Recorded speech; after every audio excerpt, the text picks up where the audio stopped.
Welcome to my YouTube channel YS study centre. तो आज हम डिस्कस करने जा रहे हैं क्लास 10th के जो केमिस्ट्री पोर्शन का जो पहला चैप्टर है केमिकल रिएक्शंस एंड इक्वेशंस, उसी को डिस्कस करेंगे। तो let's get started. The first chemical reactions and equations. जैसा कि टॉपिक है हमारा ये केमिकल रिएक्शंस एंड इक्वेशंस, तो इसमें सबसे पहले हम डिस्कस करेंगे what is a chemical reaction and then after what is a chemical equation. उसके बाद जितने भी रिमेनिंग टॉपिक्स होंगे चैप्टर के वो सारे हम इसमें क्लियर करेंगे। So first we will take the chemical reaction. So chemical reaction actually होता क्या है?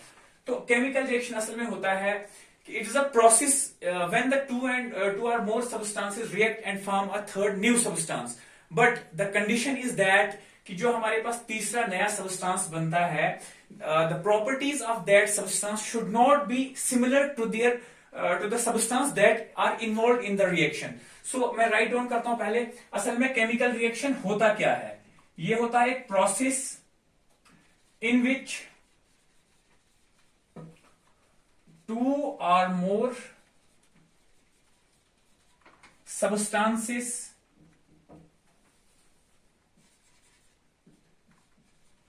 formed a new substance। जब दो या दो से ज्यादा सबस्टांसेस एक नया सबस्टांस बनाते हैं उसको कहते हैं chemical reaction. But the condition, जैसा मैंने आपको पहले बोला था कि जो नया सबस्टांस है वो क्या होना चाहिए कि वो सिमिलर नहीं होना चाहिए कि जिन सबस्टांसेस से जो ये सबस्टांस बना है। सो केमिकल रिएक्शन की एक और चीज है कि it can not be reversed. ये क्या होती है? रिवर्सिबल नहीं होती है। So one more point in the chemical reaction is there that it can not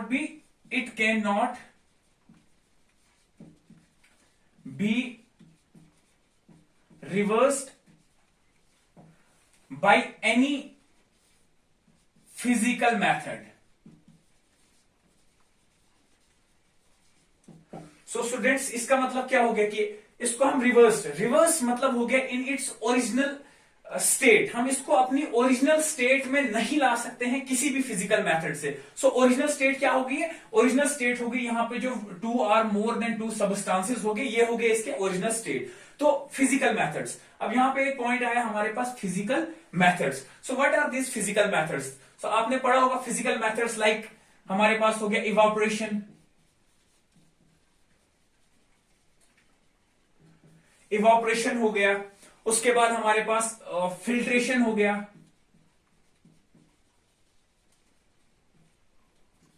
कुछ फिजिकल मेथड्स हैं जिनसे हम इसको क्या है अपनी ओरिजिनल स्टेट में वापस नहीं ला सकते हैं। या हमारे पास सेंट्रीफ्यूगेशन हो गया,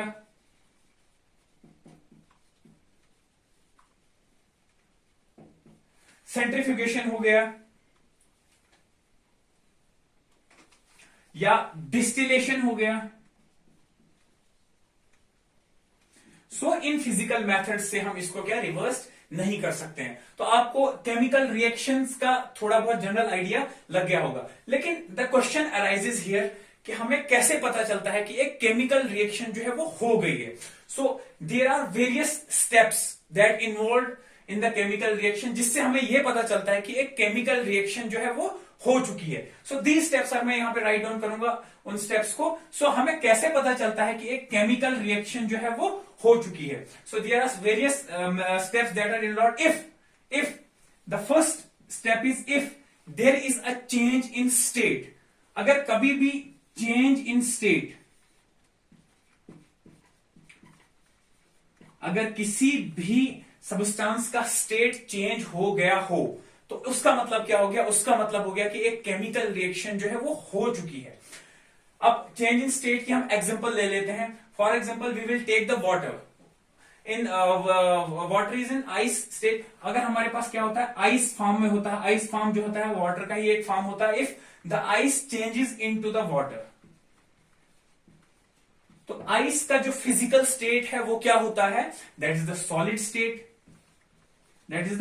सॉलिड स्टेट। अगर हमने क्या किया, अब हमने इसको आइस को क्या किया, मेल्ट किया, मतलब कुछ टेम्परेचर अप्लाई किया, so it changes into the water. हम ये किस में चेंज हो जाता है, वाटर में चेंज हो जाता है। So water is a liquid state.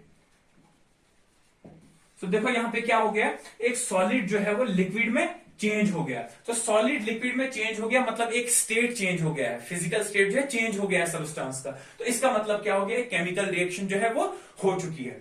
So the second thing is if there is a change in colour. अगर हमारे पास क्या हो गया, change in colour,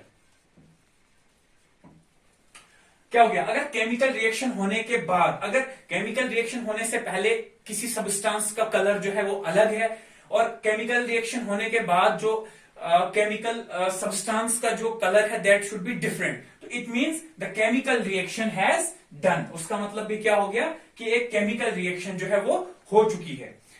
so next moving ahead,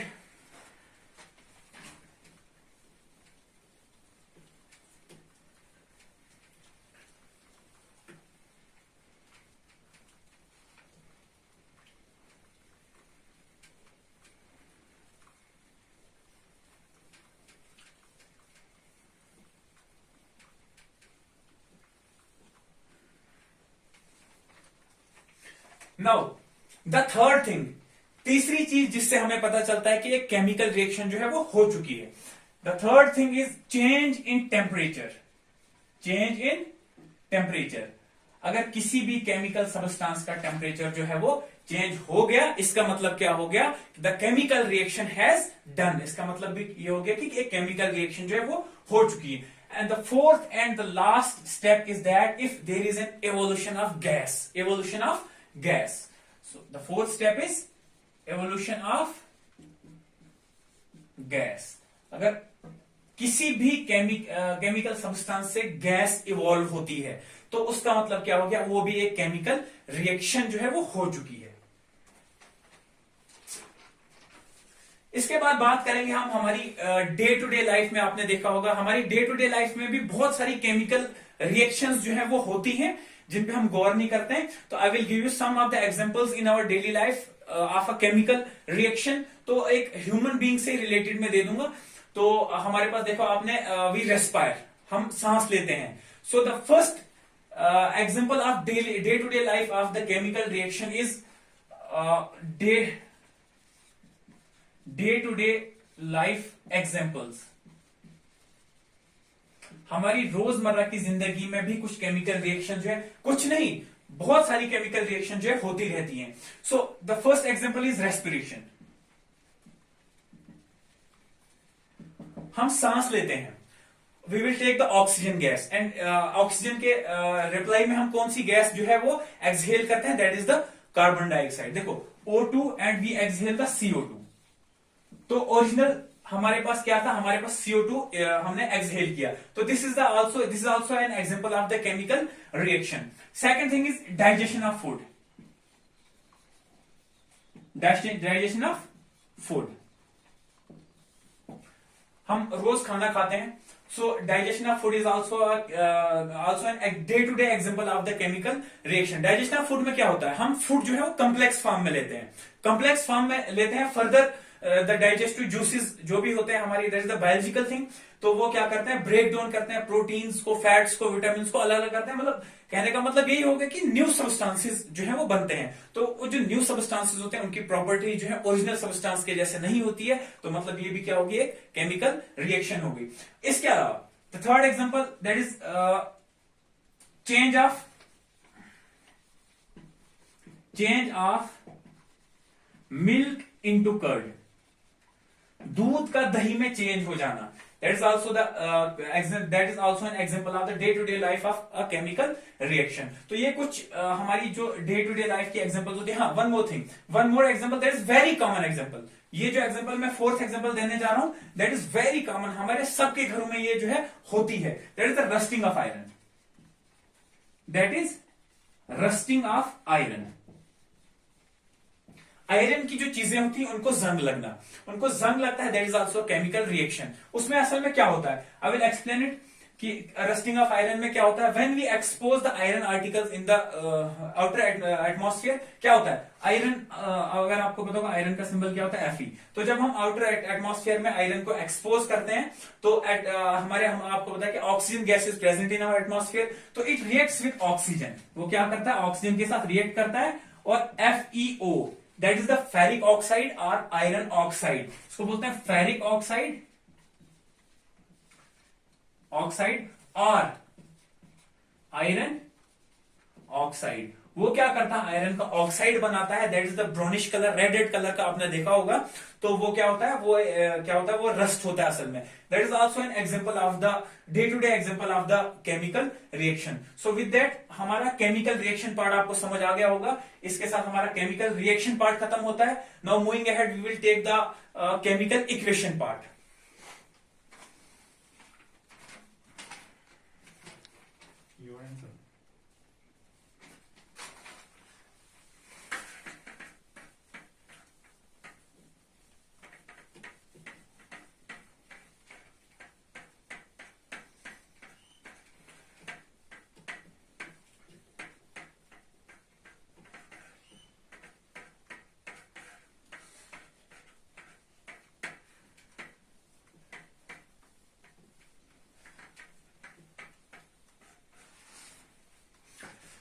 So moving ahead, we will take the chemical equations part.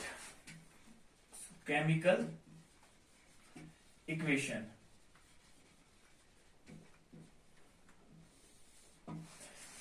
So students, if you recall, आपने देखा होगा 10th class की NCERT में एक एग्जांपल, एक एक्टिविटी है, that is the burning of magnesium ribbon. तो क्या होता है, मैग्नीशियम रिबन को बर्न जब करते हैं हम इन प्रेजेंस ऑफ एयर की प्रेजेंस में, तो वो क्या करता है, मैग्नीशियम ऑक्साइड बनाता है। उसी की एग्जांपल को लेके मैं आपको केमिकल इक्वेशन आपको पहले समझाऊंगा, then I will define that what is the chemical equation. तो आपने देखा होगा उस एक्टिविटी में क्या हो, मैग्नीशियम को क्या करते हैं, magnesium plus oxygen, that gives us magnesium oxide, magnesium oxide. So असल में केमिकल इक्वेशन होता क्या है, अब मैं आपको पहले केमिकल इक्वेशन को डिफाइन करूंगा। ये एग्जांपल मैंने पहले लिखी, इसको अभी मैं पूरा नहीं करूंगा। तो केमिकल इक्वेशन असल में होता है केमिकल रिएक्शन ही होता है, when the chemical reaction is write down in a symbolic form. जब हम क्या करते हैं कि एक केमिकल रिएक्शन को एक सिंबॉलिक फॉर्म में लिखते हैं, एक शॉर्ट फॉर्म में लिखते हैं, उसको बोलते हैं केमिकल इक्वेशन। तो when a chemical reaction is written in a symbolic form,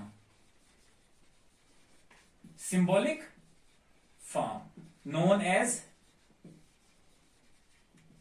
chemical equation। उसको क्या कहते हैं, आप केमिकल इक्वेशन कहते हैं। अब सिंबॉलिक फॉर्म क्या होगी, देखो आपके पास मैग्नीशियम है, तो अब मैग्नीशियम का सिंबल क्या होता है, that is the Mg plus oxygen, that is the O2, it gives us MgO, हमें देता है MgO। अगर आपने यहां पे देखा कि जो MgO जो प्रोडक्ट है हमारे पास, वो क्या है, बैलेंस नहीं है, तो वो सेपरेटली हमारा जो थर्ड टॉपिक है, that is the balancing of a chemical reaction, वो उसमें डिस्कस करेंगे, वो यहां पे डिस्कस नहीं करेंगे हम। तो आपने देखा हमने क्या किया, इसको सिंबॉलिक फॉर्म में लिखा। ऑक्सीजन का symbol that is O2, magnesium Mg and magnesium oxide that is MgO। तो यही होता है केमिकल इक्वेशन को जब हम क्या करते हैं, एक सिंबॉलिक फॉर्म में लिखते हैं, शॉर्ट फॉर्म में लिखते हैं, उसको बोलते हैं केमिकल इक्वेशन। तो यह क्या हमारे पास यहाँ केमिकल इक्वेशन पूरी होगी, नहीं।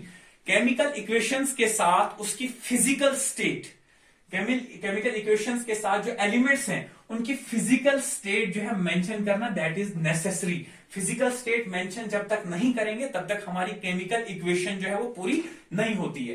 तो हम फिजिकल स्टेट भी मेंशन करते हैं, सेपरेटली यहां पे मैं मेंशन करता हूं, that is Mg, magnesium. Physical states पहले मैं आपको यहां पे सेपरेटली बताऊंगा, फिजिकल स्टेट्स कौन कौन सी होती है। The first physical state is solid, जैसे आपको पता है। तो सॉलिड के लिए हम सिंबल यूज करते हैं S in the chemical equations. Then liquid, liquid के लिए हम यूज करते हैं L। देन गैसेस के लिए यूज करते हैं हम G। One more physical state is there in the chemical equation part, that is the aqueous, that is the aqueous. So aqueous के लिए जो सिंबल हम यूज करते हैं दैट इज द AQ। अब सॉलिड, लिक्विड और गैसेस फिजिकल स्टेट तो आप सबको पता होंगी, बट आपको एक्वस स्टेट जो है वो पता नहीं होगी। तो ये स्टेज पहले से लिखने से पहले मैं आपको क्या थोड़ा एक्वस जो फिजिकल स्टेट है उसको थोड़ा सा बताना चाहूंगा आपको कि एक्वस क्या होता है। असल में आप सोल्यूशन आपने सुना होगा, सोल्यूशन जो है वो किस किस का बना होता है। The two parts of the solution are solvent and solute. अब सॉल्यूशन की एग्जांपल, फॉर एग्जांपल मैं यहां पे ले लेता हूं sugar plus water, sugar plus water that gives us sugar solution. वो हमें क्या देता है, शुगर सॉल्यूशन देता है। शुगर सॉल्यूशन क्या है, एक सॉल्यूशन है। तो शुगर सॉल्यूशन में जो दो चीजें प्रेजेंट हैं, one is sugar, one is water, मतलब एक सॉल्वेंट है एक सोल्यूट है। अब हमें कैसे पता चलेगा सॉल्वेंट क्या होता है, सोल्यूट क्या होता है। जो सॉल्वेंट होता है मेनली लिक्विड होता है, ये भी परफेक्टली इसको डिफाइन नहीं करता है, but the major portion of the solution, जो मेजर पोर्शन या मेजर पार्ट जो होता है उसको बोलता है सॉल्वेंट। मेजर मतलब जो ज्यादा पार्ट प्रेजेंट होता है, तो mostly that is the liquid. तो सॉल्वेंट पार्ट जो है वो प्रेजेंट हो, जो सॉल्वेंट है हमारा, if the solvent part is water, तो उसको कहेंगे हम that is the aqueous solution. If the solvent part in any solution, if the solvent part in any solution is a water, that is known as the aqueous solution. तो aqueous solution आपको समझ में आ गया, solid. So there are जो physical states जो mention करते हैं हम, वो क्या है, solid, liquid, gas and gases and aqueous state. तो अब हम इस रिएक्शन को पूरा करेंगे। तो इस रिएक्शन को पूरा करते हैं। Magnesium, what is the physical state of the magnesium, that is solid. तो we should have to write in it in a bracket, solid plus oxygen, oxygen O2। O2 क्या है हमारे पास, as we all know that O2 is a gas. O2 क्या है, gas है। उसके बाद हमारे पास यहां it gives us MgO, magnesium oxide is also a solid. अब ये जो हमारे पास एरो है, व्हाट इज दिस एरो, ये एरो क्या है, इट इंडिकेट्स द डायरेक्शन। जो ये एरो होता है ना, वो क्या इंडिकेट करता है, वो इंडिकेट करता है डायरेक्शन को, वो इंडिकेट करता है डायरेक्शन को। तो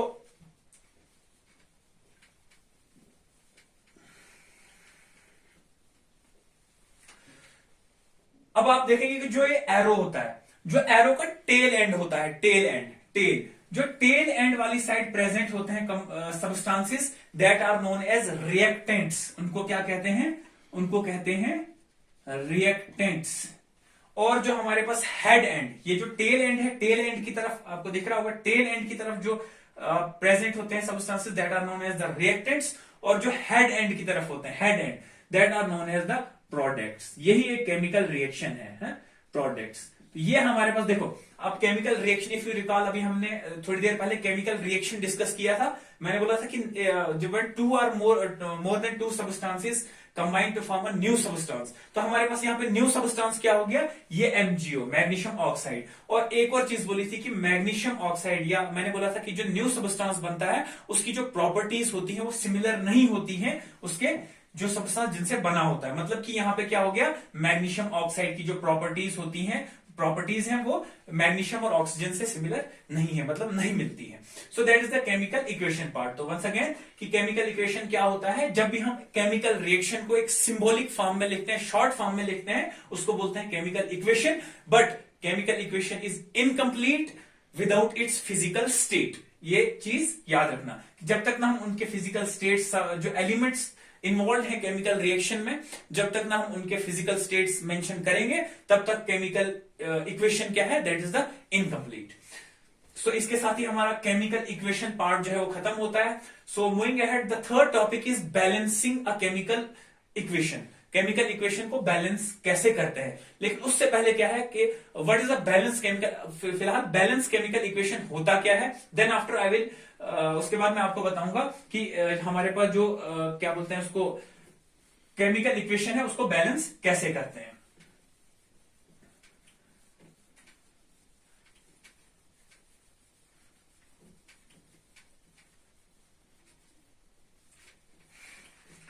So the next topic is balanced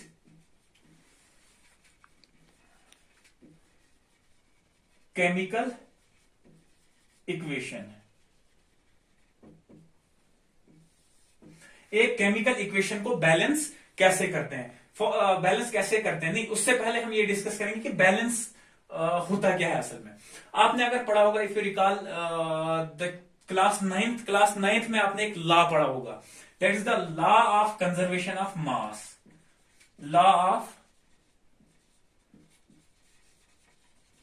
conservation of mass. Law of conservation of mass हमें क्या कहता था कि mass can neither be created,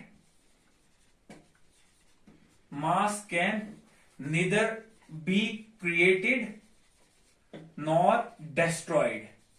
मास को ना हम बना सकते हैं ना उसको डिस्ट्रॉय कर सकते हैं, but it can only be transferred from one form to another form.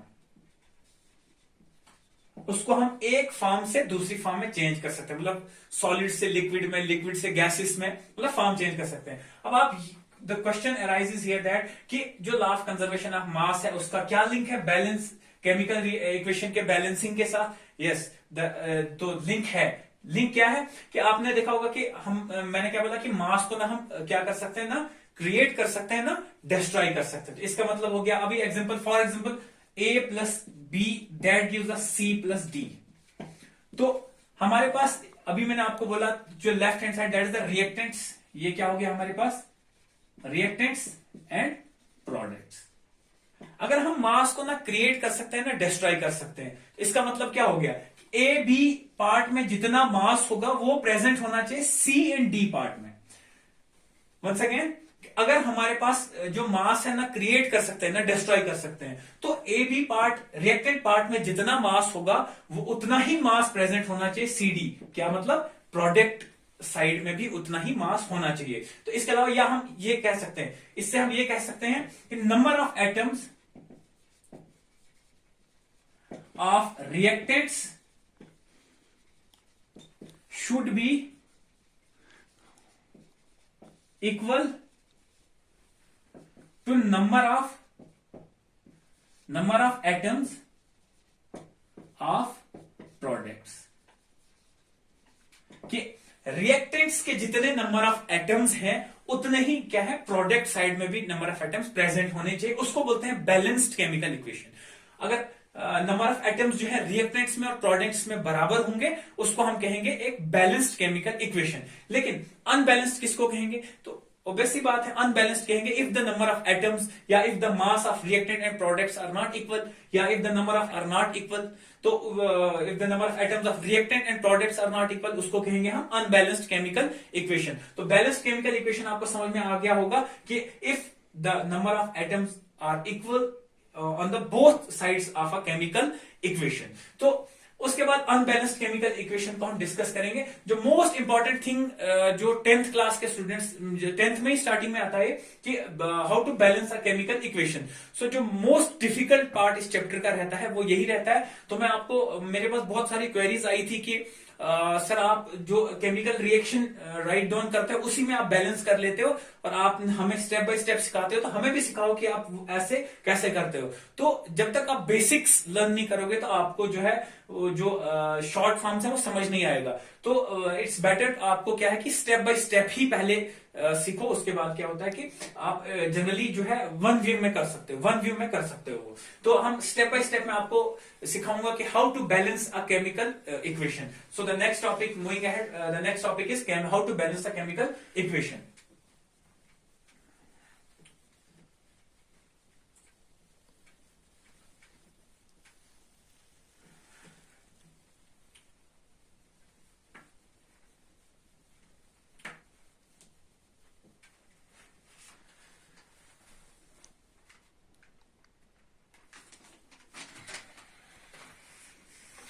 So the next topic is how to balance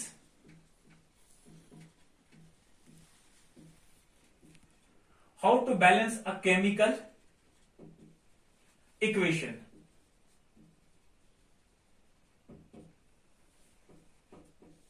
एक केमिकल इक्वेशन को हम कैसे बैलेंस कर सकते हैं। तो सबसे पहले मैं क्या करूंगा, एक रिएक्शन राइट डाउन करूंगा, फिर पहले आपको बताऊंगा कि एक बैलेंस्ड और एक अनबैलेंस्ड केमिकल इक्वेशन में क्या फर्क होता है। तो सबसे पहले एक एग्जांपल में राइट डाउन करूंगा, like Fe plus H2O।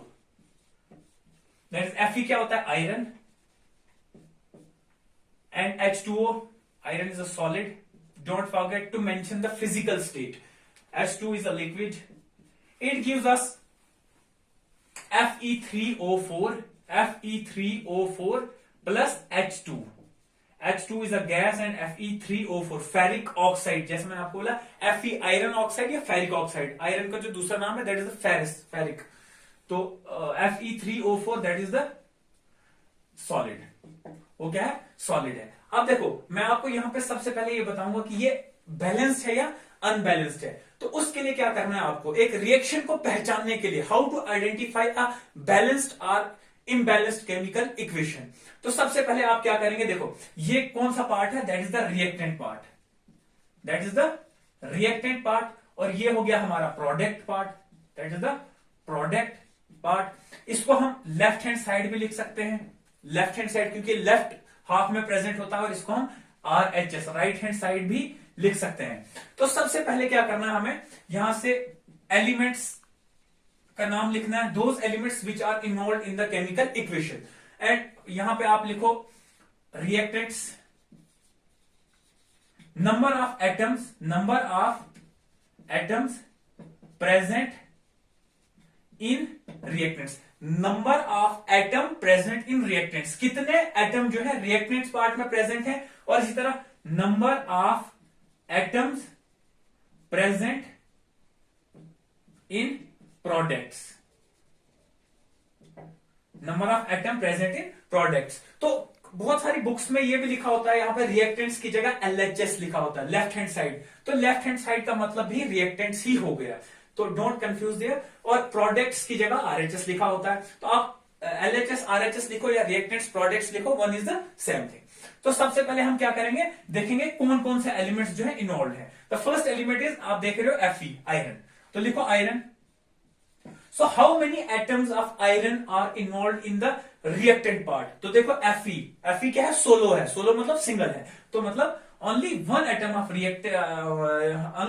of iron is present in the reactant part। और प्रोडक्ट पार्ट में देखते हैं हम, देखो Fe3, तो 3 एटम्स प्रेजेंट हैं। उसके बाद the second element is H2 hydrogen. Reactant part में देखो H2 मतलब 2 एटम प्रेजेंट हैं, और प्रोडक्ट पार्ट में आप देखो 2 एटम प्रेजेंट हैं। The third one is oxygen देखा होगा आपने, ऑक्सीजन यहां पे भी H2O सोलो है मतलब एक पार्ट है, और प्रोडक्ट पार्ट में देखो Fe3O4 मतलब 4 एटम है, ऑक्सीजन के 4 एटम है। तो मतलब देखो रिएक्टेंट पार्ट और प्रोडक्ट पार्ट, जैसे मैं आपको बोला कि बैलेंस्ड केमिकल इक्वेशन क्या होता है कि रिएक्टेंट पार्ट और प्रोडक्ट पार्ट जो है वो बराबर होना चाहिए। तो यहाँ पे बराबर है क्या, आयरन 1 और आयरन 3, मतलब ये बराबर नहीं है। हाइड्रोजन बैलेंस्ड है 2 and 2, ऑक्सीजन क्या है, ये भी इम्बैलेंस है, ये भी बैलेंस नहीं है। तो अब आप यहां पे कंफ्यूज नहीं होना है कि अगर हमारे पास एक भी एलिमेंट अनबैलेंस्ड है, एक भी एलिमेंट अगर बैलेंस है तो केमिकल रिएक्शन बैलेंस नहीं होती है। अगर एक भी एलिमेंट रिएक्शन में अनबैलेंस्ड होता है मतलब द रिएक्शन इज अनबैलेंस्ड, उसको हम बैलेंस नहीं कहेंगे। चाहे बाकी रिमेनिंग एलिमेंट्स अगर बैलेंस्ड भी होंगे, लेकिन besides that the reaction is unbalanced, तो ये क्या है, अनबैलेंस्ड। तो हम अनबैलेंस्ड रिएक्शन को कैसे आइडेंटिफाई करते हैं, देखो दिस इज द मेथड। इस तरीके से हम क्या करते हैं, एक अनबैलेंस्ड रिएक्शन को आइडेंटिफाई कर सकते हैं। देखो 1 3 2 2 1 4 मतलब जो रिएक्टेंट पार्ट और प्रोडक्ट पार्ट है जो बराबर नहीं है, नंबर ऑफ एटम जो बराबर नहीं है, तो ये क्या हो गया, एक अनबैलेंस्ड केमिकल रिएक्शन होगी। अच्छा, इसके अलावा जो हमने ऊपर रिएक्शन यूज की थी केमिकल इक्वेशन में, जो पहली एग्जांपल लिखी थी हमने मैग्नीशियम प्लस ऑक्सीजन, उसको भी मैंने आपको याद अगर होगा, मैंने आपको वहां पे बोला था कि दैट इज द जो बैलेंस करना मैंने बोला था आपको, तो उस रिएक्शन को भी फिलहाल यहां पे मैं बताऊंगा। देखो Mg प्लस O2 मैंने बोला था आपको वहां पे, दैट गिव्स अस MgO। तो मैंने आपको बोला था अब डायरेक्ट में एलिमेंट रिएक्टेंट प्रोडक्ट नहीं लिखूंगा, इसी के नीचे लिखूंगा। अब रिएक्टेंट कौन कौन सा, सॉरी रिएक्टेंट्स में कौन कौन सा, मैग्नीशियम और ऑक्सीजन, कौन कौन सा एलिमेंट है, मैग्नीशियम और ऑक्सीजन इन्वॉल्व है केमिकल रिएक्शन में। अब रिएक्टेंट में मैग्नीशियम कितना है, 1 है, 1 है, और प्रोडक्ट में कितना है, 1 है, तो मतलब ये बैलेंस्ड है। अगर अब ऑक्सीजन की बात, रिएक्टेंट में 2 atoms of oxygen are there in product, sorry reactant 2 atom and product में एक सोलो है, मतलब अनबैलेंस्ड है। तो मैंने क्या बोला था आपको, अगर एक भी एलिमेंट जो है अनबैलेंस्ड है, बाकी सारे अगर बैलेंस भी होंगे, लेकिन रिएक्शन क्या कहलाएगी, एक अनबैलेंस्ड रिएक्शन कहलाएगी। तो ये भी एक अनबैलेंस्ड रिएक्शन है। तो आपको मैं सिखाऊंगा बैलेंस कैसे करते हैं केमिकल रिएक्शंस को। इसी रिएक्शन की एग्जांपल लेकर, जो आयरन और वाटर की एग्जांपल है, ferric oxide and hydrogen, sorry हाँ हाइड्रोजन गैस। तो इसी एग्जांपल को लेके मैं आपको स्टेप बाय स्टेप एक केमिकल रिएक्शन को बैलेंस करना सिखाऊंगा।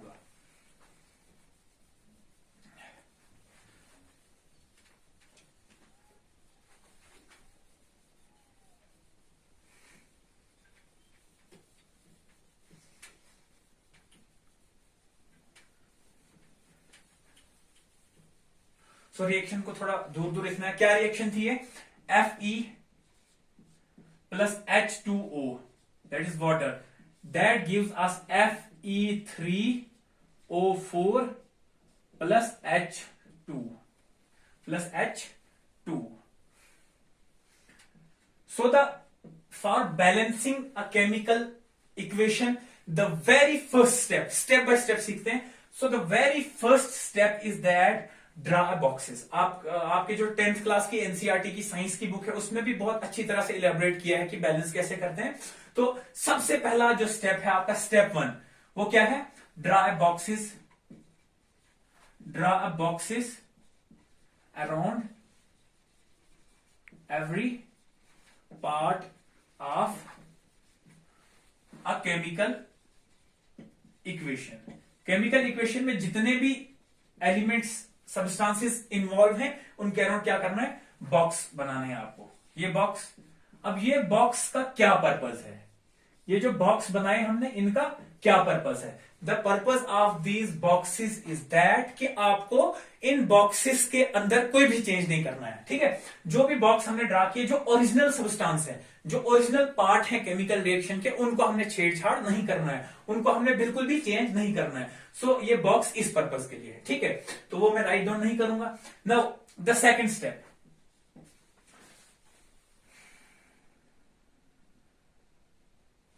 अब सेकंड स्टेप मैंने आपको ऑलरेडी ये जो बताया आपको डिस्कस करके, कि हमने देखना है कि रिएक्शन बैलेंस्ड है कि अनबैलेंस्ड है। तो वो अब ऑलरेडी मैंने आपको बताया अनबैलेंस्ड है। तो अब मैं जल्दी जल्दी राइट डाउन करूंगा। एलिमेंट सीधे सॉरी LHS जो रिएक्टेंट पार्ट है, नंबर ऑफ एटम्स लिखना जरूरी है, मैंने आपको ऑलरेडी बता चुका हूं, इसलिए मैं शॉर्ट फॉर्म में लिख रहा हूं, एंड RHS। तो एलिमेंट कौन कौन से इन्वॉल्व है, iron, hydrogen and oxygen. Iron कितने हैं रिएक्टेंट में, 1, प्रोडक्ट में कितने हैं, 3 हैं। तो हाइड्रोजन की बात करेंगे, रिएक्टेंट में 2 हैं, प्रोडक्ट में भी 2 हैं। और उसके बाद ऑक्सीजन हमारे पास रिएक्टेंट में 4 है एंड प्रोडक्ट में, सॉरी रिएक्टेंट में 1 है, रिएक्टेंट में ये 1 H2O 1 एंड प्रोडक्ट में कितने हैं, 4 हैं, प्रोडक्ट में कितने हैं, 4 हैं। अब ये हमारा सेकंड स्टेप है कि चेक करना है रिएक्शन बैलेंस्ड है या अनबैलेंस्ड है। चलो ये हो गया। अब हमारे पास जो थर्ड स्टेप है, यहां से असली बैलेंसिंग जो है वो स्टार्ट होती है। बैलेंसिंग कैसे, तो सबसे पहले एलिमेंट ले लो बैलेंस करने के लिए, वो जो है इस टेबल से मिलता है, जिसके सबसे ज्यादा नंबर ऑफ एटम्स प्रेजेंट होंगे, आइदर इन रिएक्टेंट्स और प्रोडक्ट्स, चाहे रिएक्टेंट में या प्रोडक्ट में जिसके सबसे ज्यादा नंबर ऑफ एटम्स प्रेजेंट होंगे, सबसे पहले उस ही एलिमेंट को बैलेंस करो। तो देखो 1 3 2 2 1 4, मतलब किसके हैं सबसे ज्यादा, ऑक्सीजन के सबसे ज्यादा नंबर ऑफ एटम्स हैं। तो हम क्या करेंगे, सबसे पहले किसको बैलेंस करेंगे, ऑक्सीजन को करेंगे। तो अब थर्ड स्टेप आ गया हमारे पास, बैलेंस ऑक्सीजन ओ। इसके लिए क्या करेंगे, हम ऑक्सीजन को सेपरेटली लिखेंगे। अब एलिमेंट ऑक्सीजन है, राइट हैंड साइड कितने हैं, sorry left hand side 1, right hand side कितने प्रेजेंट है, 4 है। अब हम क्या करेंगे कि अगर हमारे पास प्रोडक्ट में 4 है, रिएक्टेंट में 1 है, तो 1 को 4 बनाने के लिए क्या करना पड़ता है, we should have to multiply 1 with 4। अगर हम 1 को 4 से मल्टीप्लाई करेंगे तो 4 बनेगा 4। या हम ऐसे कर सकते हैं, देखो 1 एंड 4। तो ये हो गया इनिशियल, जो हमारे पास इनिशियल स्टेट है। तो उसके बाद टू बैलेंस, बैलेंस करने के लिए क्या करना है? टू बैलेंस, बैलेंस करने के लिए क्या करना है? देखो ये 1 है, ये 4 है। अगर हम हमारे पास प्रोडक्ट में 4 है, तो as per the law of conservation of mass हमारे पास रिएक्टेंट में भी 4 पार्ट होने चाहिए। So we have to multiply 1 with 4, 4 1 जा 4। तो मतलब हमारे पास क्या हो गया, रिएक्टेंट में जो ऑक्सीजन है उसको 4 टाइम्स करना है। तो रिएक्टेंट में ऑक्सीजन कहां पे है? देखो H2O दिख रहा है आपको यहाँ पे, H2O O। तो O को क्या करना है हमने? 4 करना है। ऑलरेडी मैंने बॉक्सेस बनाए थे, बॉक्स के अंदर हमें कुछ भी चेंज नहीं करना है। So we have to write it outside the box, box के पीछे लिखना है। अब देखो, तो हमारे पास ऑक्सीजन जो है वो बैलेंस हो गया। ऑक्सीजन के बाद हमने क्या करना है? देखो ऑक्सीजन को अगर बैलेंस कर दिया तो हमारे पास क्या हो गया, हाइड्रोजन जो है वो चेंज हो गया। अब हाइड्रोजन को क्या चेंज हुआ? 4 2 8। रिएक्टेंट्स में हाइड्रोजन जो है वो 8 पार्ट बन गया, 8 पार्ट। तो हाइड्रोजन कहां है? रिएक्टेंट्स में जो हमारे पास हाइड्रोजन है वो कितना बन गया? वो 8 पार्ट्स बन गया। और प्रोडक्ट्स में कितना हाइड्रोजन? 2 पार्ट्स है।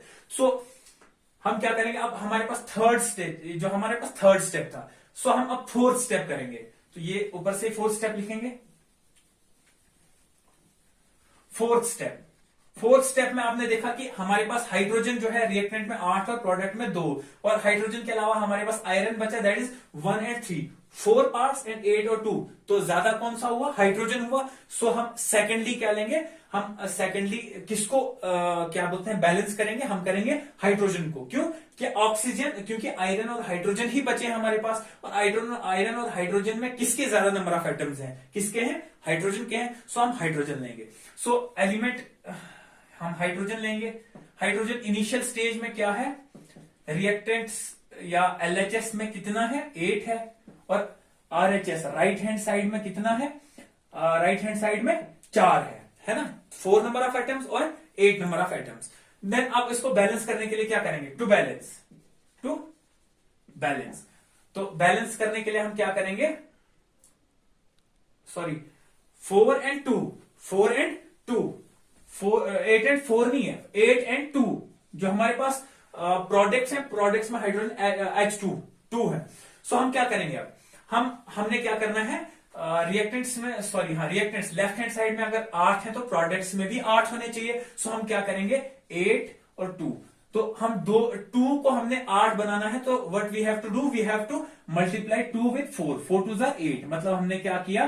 4 टाइम्स बढ़ाया किसको? हाइड्रोजन को। तो ये 4 जो है हमारे पास कहां पे आ जाएगा? यहां पे 4H2 में, 4H2। तो अब हमारे पास हमारे पास ऑक्सीजन और हाइड्रोजन बैलेंस हो गया। अब द फिफ्थ स्टेप हमारे पास, लास्ट हमारे पास जो एलिमेंट बचा, दैट इज द आयरन बचा। Now we have to balance the iron. So iron element है। हम इनिशियल आयरन कितना है? इनिशियल स्टेज मतलब बिफोर, इनिशियल का मतलब यहां पे हो गया कि ओरिजिनल केमिकल रिएक्शन में कितना है। तो टू बैलेंस जो मैं यहां पे लिखता हूं, टू बैलेंस मतलब बैलेंस करने के लिए हमें क्या करना पड़ता है। सो आयरन हमारे पास इनिशियली कितना है? यहां पे रिएक्टेंट लेफ्ट हैंड साइड में कितना है? ओनली 1, और ओनली 1, हाँ। और प्रोडक्ट राइट हैंड साइड में कितना है हमारे पास? 3 है। कितना है? 3 है। सो टू बैलेंस करने के लिए हमें क्या करना है? हमने 1 को 3 बनाना है। तो ऑब्वियस सी बात है 1 इंटू 3 एंड 3। तो मतलब हमने लेफ्ट हैंड साइड जो हमारे पास आयरन है उसको 3 टाइम्स करना है। तो लेफ्ट हैंड साइड आयरन ये है, इसको करेंगे 3 टाइम्स। हो गया हमारे पास। तो हमारे पास जो पूरी केमिकल रिएक्शन है वो बैलेंस हो गई है। But this is not the final step to balance. जो बैलेंसिंग के स्टेप है ना, this is not the final step कि आपका जो लास्ट एलिमेंट है वो बैलेंस हो गया, इसका मतलब आपकी रिएक्शन बैलेंस हो गई, नहीं। उसके अलावा हमारे पास ना नेक्स्ट स्टेप, हमारे पास जो fourth step, fifth step, no six step क्या करना है हमने? Check the correction, check the whole reaction. अब हमने एक बार फिर से पूरी केमिकल रिएक्शन को बैलेंस करके चेक करना है क्या बराबर है कि नहीं है। देखो यहां पे एलिमेंट्स, यहां पे हो गया LHS और RHS। एलिमेंट कौन कौन से इन्वॉल्व है? Iron, Fe, hydrogen and oxygen. तो आयरन कितने यहां पे? रिएक्टेंट साइड में 3 है, देखो 3, एंड Fe3 प्रोडक्ट साइड में भी 3 है, बराबर हो गए आयरन। उसके बाद हाइड्रोजन कितने हैं? 4 2 8, ये जो 4, अगर 4 जो पीछे वाली साइड लगता है हमारे पास digit, that is the whole, वो जितना भी पूरा सबस्टांस होता है वो पूरा उसके साथ इन्वॉल्व होता है। तो 4 2 8, देखो 4 2 8, हाइड्रोजन कितने हैं, 8 है रिएक्टेंट्स में, प्रोडक्ट्स में 4 2 8, प्रोडक्ट्स में भी 8 है ना। ऑक्सीजन रिएक्टेंट में कितने, 4H2O, 4H2O मतलब ऑक्सीजन भी 4 टाइम्स है, 4 एटम है ऑक्सीजन के, 4 and 4। तो देखो Fe बैलेंस्ड बैलेंस्ड बैलेंस्ड, मतलब इसका मतलब हमारी केमिकल रिएक्शन क्या होगी, पूरी बैलेंस होगी। But this is not the final step, ये भी फाइनल स्टेप नहीं है। इस स्टेप 6 स्टेप के बाद क्या होता है, एक लास्ट स्टेप आता है हमारा फाइनल स्टेप। वो क्या होता है, जो कि मैंने आपको किस में बोला था, जो मैंने आपको केमिकल इक्वेशन में बोला था, the 7th step and the last step, that is indicate the physical state. तो हमने क्या करना है, फाइनली फिजिकल स्टेट भी मेंशन करनी है, किसमें, जो बैलेंस्ड केमिकल इक्वेशन है उसमें क्या करना है, हमने फिजिकल स्टेट्स भी मेंशन करनी है। तो देखो 3Fe, आयरन की जो फिजिकल स्टेट है that is solid, plus 4H2O, 4H2O, H2O क्या है, लिक्विड है। देन आफ्टर Fe3O4, ये क्या है, एक सॉलिड है, प्लस 4H2, H2 क्या है, गैस है। तो फिजिकल स्टेट्स हमने सारी मेंशन कर दी। इसी के साथ हमारा क्या होता है, जो केमिकल रिएक्शन है वो बैलेंस हो गई। तो रेस्ट ऑफ द पार्ट जो इस चैप्टर का, वो हमारा अगली वीडियो जाएगी, उस वीडियो में मैं रेस्ट ऑफ द पार्ट जो चैप्टर का पूरा कंप्लीट करूंगा। तो अगर आपको ये वीडियो अच्छी लगी तो लाइक करो, शेयर करो, कमेंट करो, सब्सक्राइब करो, और सजेशंस दो कि आपको अगर किसी भी पार्ट में इसमें आपको कुछ समझ नहीं आया तो कमेंट बॉक्स में, कमेंट में मुझे बताओ, आपको मैं डायरेक्टली कांटेक्ट करके वो चीज भी क्लियर डाउन करवा दूंगा। तो अल्लाह हाफिज। ठीक है सर।